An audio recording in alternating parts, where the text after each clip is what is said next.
Hi everyone, thanks for tuning in into Ray Ain't Arcana. It's been a bit while since I last posted, but there were a couple big tournaments that happened recently, and today I want to make a video talk about the current state of play and where the meta is heading. And without further ado, I guess we shall begin. So going into set 7, I think originally we all anticipated it's going to be a Sapphire meta, but we weren't sure which one would reign supreme.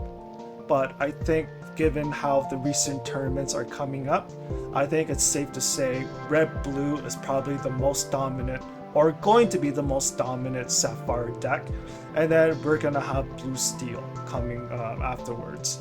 So it's kind of sad for me personally because I like to play the off meta decks or play the non-sapphire decks because I just hate playing the grindy mirror matches. I kind of like to play something that no one else plays, or the least people that would play as possible, because I just hate playing mirror matches. So in terms of competitive play, if I were to compete, I have a couple of lists that I want to share in terms of what I would bring if I were to play a big tournament coming up. And to start off, I have a green steel list here that I've been testing with, and it's performing really well. And yeah, so it's on paper it looks like your standard green steel list. I guess one thing you may notice that is we're on Lucifers and Anna. So giving that red blue is probably going to be the most prevalent Sapphire decks.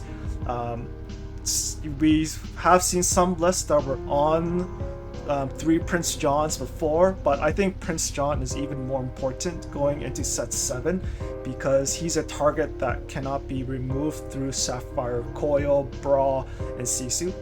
So generally the strategy is you do want to set traps. That's why I think Morph is very strong going to set 7. It's creating a dilemma for your opponent. What do I remove? The Morph that could potentially shift into a Diablo, Beast, or having him shift into a Diablo and play a Ursula on turn 3. It's creating these sort of traps of how we played in set 5, and then once they spend the resources, we attack their hand size right away. But now I think going to set 7 is even more important to be more aggressive attacking their hand, just because you do not want them to give them easy coil value. You want to make their inking decision hard if they want to remove your characters. And through my testing, this is probably the best route.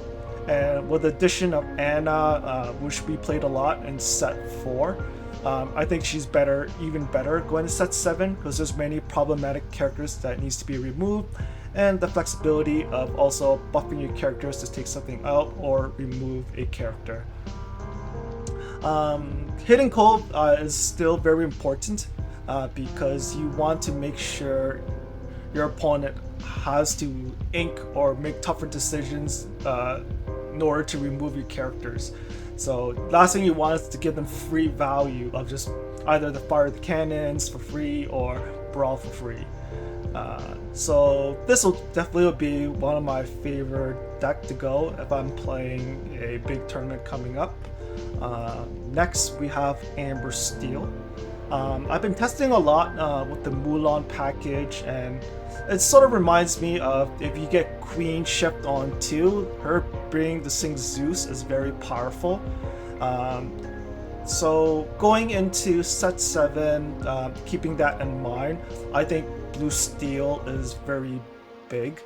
So being the Sing Zeus on turn 2 to get rid of Bell is very impactful. Because getting rid of the Bell, you stop their ability to have her 3/3 sing their removal and clear your board. So here I'm going for a lot of the 4-cost singers here to control the board early, to go wide, and then be able to just close out by questing aggressively. And this is quite a spicy build here. We have the Queen Sensor Core as well, which works really well with the Mulan package. So what I like about this is you have a chance to really high roll and when games are even not in your favor. During my testing, Mulan had a couple games where against Red Blue, Mulan hits the whole new world after the shift, and then it just messes up their hand and their game plan. And from there, it was enough disruption where I can start going aggressive by throwing down daisies and just start questing out and potentially like chaining multiple wheels. And going into a blue steel, I really like Aurora, given that lots of their characters are 3/3s. You can set up insane Rapunzel traps where you can just challenge, Rapunzel heal, and take out a target.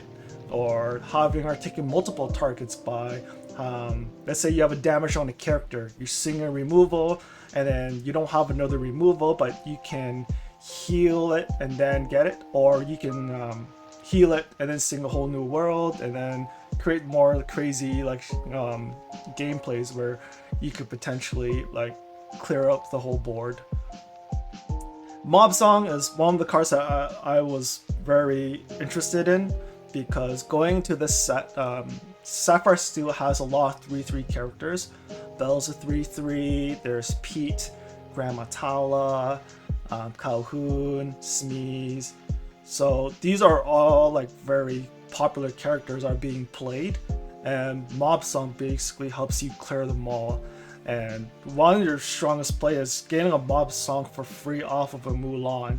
And let's say if they even don't have like 3 characters for you to take down, you can do 3 damage on your Aurora and then have her sing something, have Aurora sing Mob Song with your other characters sing together, and put the 3 damage on her, heal her so she readies, and then yeah, she'll just get you 3 more cards and she's protected.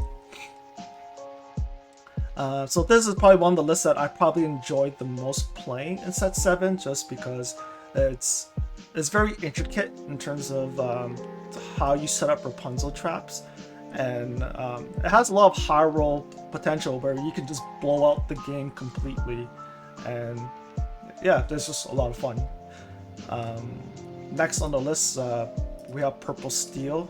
I like to give credit to my buddy JDRR. This is his list, and I think this is probably the best purple deck to play into a red-blue meta, just because you can go very fast and then burn them out, and Pete Lock to prevent Provincial Parts life if they're playing the Shark build, or stop BP paired. So your typical purple steel that we've seen in set 6, but with the addition of Cobra, you get even more reach, which is really scary for the Sapphire decks. Blue steel is probably tougher, just because if they high roll turn 1 Bell, they can probably keep you off board. But if they don't, then you could potentially steal the game away from them as well. So this is probably, in my opinion, the best purple deck to play going into set 7, where you have a better matchup spread and be able to go quick enough to deal with the control decks. And lastly, this is a deck that I've been working on with my buddy Harlan. Kiwi is something that's very interesting with this set getting the additional of Belle. And I think for a while we tested without Alice, and then we end up going back to Alice just because given that a lot of decks have taken out their 3/3s or 2/2 characters to deal with blue steel, it makes Pluto and Alice combo even more dangerous because there's less ways to interact a ward Pluto and Alice. And then one of the new additions is we decided that we wanted Scrooge into the deck because for a while, I think from one of the last tournament at the was it the Inc tournament, we kind of saw that a lot of the blue steels are playing the 4/4 Scrooges now, and then the 4/4 Scrooges with the big body allows them to deal with our board quite easily. So with the addition of playing our own 4/4 Scrooge, 4 to cost, but 5/5 Scrooge, it gives us a way to fight against the 4/4 Scrooge, and he's also a 2 quester. And then I like John Silver as well, just because he does stops Maui, that is still in the meta. And if you don't have your Scrooge, you can stop that Scrooge, the 4/4 Scrooge, from challenging for that turn, and hopefully you'll find your way to answer it.